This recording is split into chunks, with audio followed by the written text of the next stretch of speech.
Will the 2026 Formula 1 regulations ruin the sport as we know it? Well, short answer is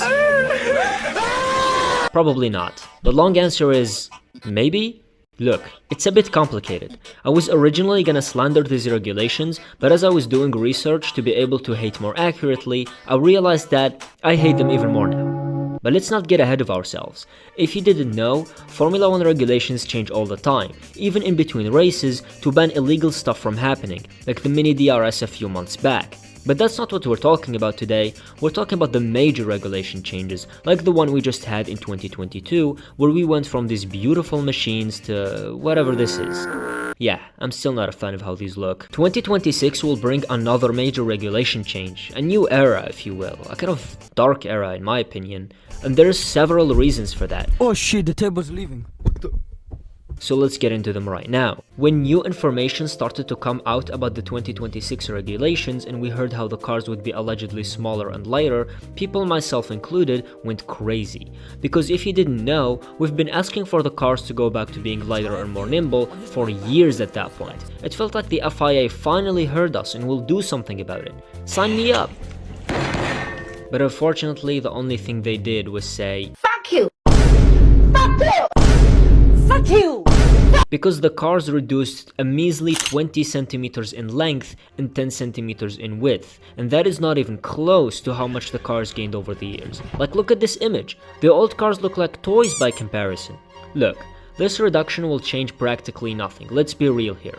Except the 10 centimeter figure, because we all know how huge and above average that is. The cars will also still be morbidly obese in 2026, because they're only losing 30 kg at best. 3 bald eagles and 5 cheeseburgers for Americans. Thank me later. Even the teams are saying 30 kg is unrealistic, so we're actually losing even less than that, and yet the FIA is making a whole song and dance about it. It's like if Nikocado Avocado went to the gym for 3 days and posted the 2 steps ahead video. Like, bro, nothing changed. What are you talking about? How is 768 kilos without the driver or the fuel light to you? That makes zero sense. And it especially doesn't make any sense because the cars will have less downforce from the floor, wings, and tires that will be thinner and less grippy. How is losing all of that barely 30 kilos? And by the way, the loss of downforce is another point of mine. Like 30% less downforce and 55% less drag are huge numbers. These cars will just basically be drag cars at that point. Like, what's the point? Isn't F1 supposed to be the pinnacle of motorsports, the fastest around the track? How is it meant to keep that crown if cars from other series are already breathing down its neck as is? But the saddest part about this loss of downforce has to be how we'll be losing the amazing flybys from iconic corners like Turn 1 at Silverstone. Oh, did I mention that these figures will be achieved through active aero on the front and rear wings? Cool, right? Well, the FIA made sure to make that as uncool as possible. Oh, brother, this guy stinks! By naming them X mode and Z mode, which, I'm gonna lie, are fire names. Like, I freaking love how they sound like something I would make up when I was 5, and I love how corny and over the top they are. But sure, maybe if those were the only things changing, it would be bad but passable. But of course not, because we're also getting a new engine formula.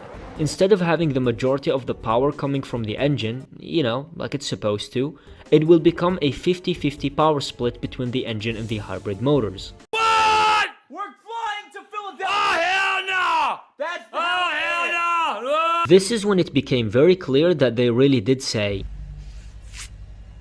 because we've been moaning about the noise of the V6 hybrid since it has been introduced in 2014, and the FIA's response is to make it even worse.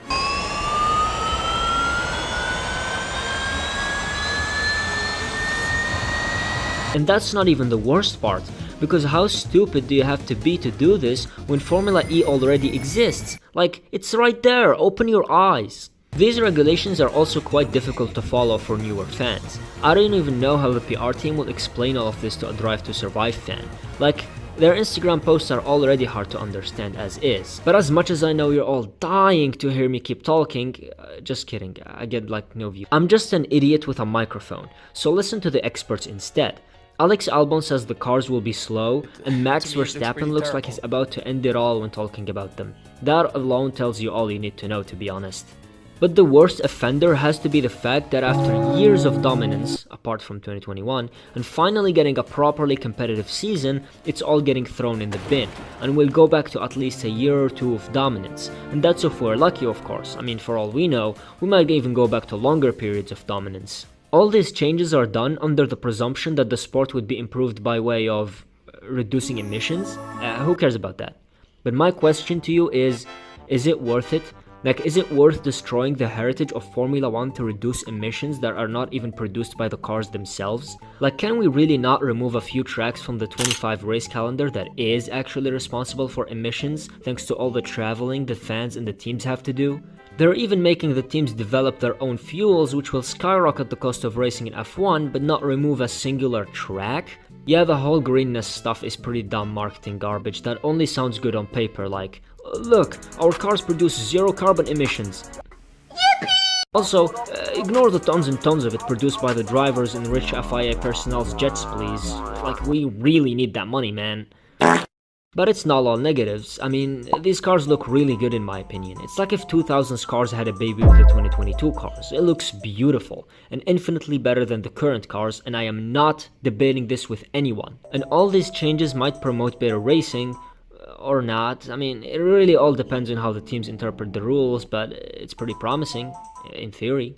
They also attract manufacturers, which is probably why the FIA actually did the whole 50-50 thing, and it seems to be working. I mean, we're finally getting an 11th team on the grid after all these years, which opens up new opportunities for young talent. But I think the key takeaway from this whole video is, let us savor the 2025 season as much as possible, because 2026 might not deliver as good as the current regulations are doing, and click on the video on screen if you want to see me talk more about that.